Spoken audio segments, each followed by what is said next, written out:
मैं पिछले 1 साल से आपका अनुसरण कर रही हूँ। पहले नाम जप थोड़ा था, लेकिन अब मैं अपना भजन और नाम जप बढ़ा रही हूँ। तो महाराज जी, मेरे मन में बहुत गंदे-गंदे विचार आ रहे हैं, हाँ, किसका? जिससे बहुत ये जटिलता। ये आपका प्रश्न नहीं है, ये लाखों लोगों का प्रश्न है और इसके कई बार उत्तर हो चुके हैं, पर हम पुनः इसको बता रहे हैं। देखो, जैसे कोई मैसेज डिलीट करना है तो पहले सामने आता है कि नहीं आता है?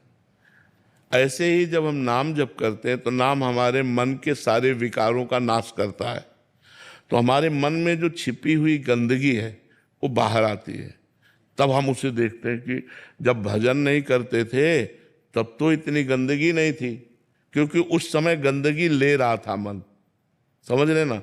गंदी बातों को, गंदे दृश्यों को, गंदे चिंतन को ले रहा, तो हम समझ नहीं पाए।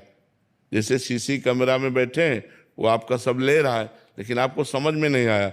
जब आप वीडियो देखो तब समझ में आया, कि जब आप उसको खोलोगे तभी तो समझ में आएगा। तो जब हम नाम जप करते हैं तो हमारा मन खुलता है और उसकी गंदगी बाहर निकलती है। और साधक जो सावधान होता है वो और नाम जप में मन लगाता है, गंदगी को उदासीन भाव से काटता जाता है, तो हर बात डिलीट होती चली जाती है और धीरे धीरे धीरे धीरे मन निर्मल हो जाता है और निर्मल मन ही भगवान को प्राप्त होता है।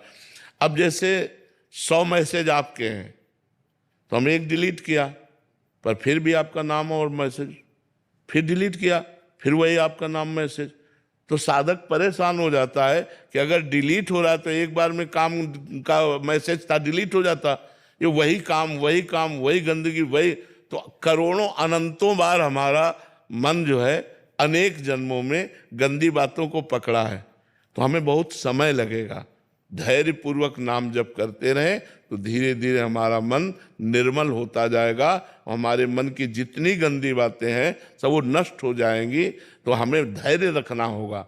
हमें ना उनसे प्रभावित होना है ना बुरा मानना है, और हमें ये मानना है कि निकल रही हैं गंदी बातें और खूब नाम जप करो, धीरे धीरे खत्म हो जाएंगे।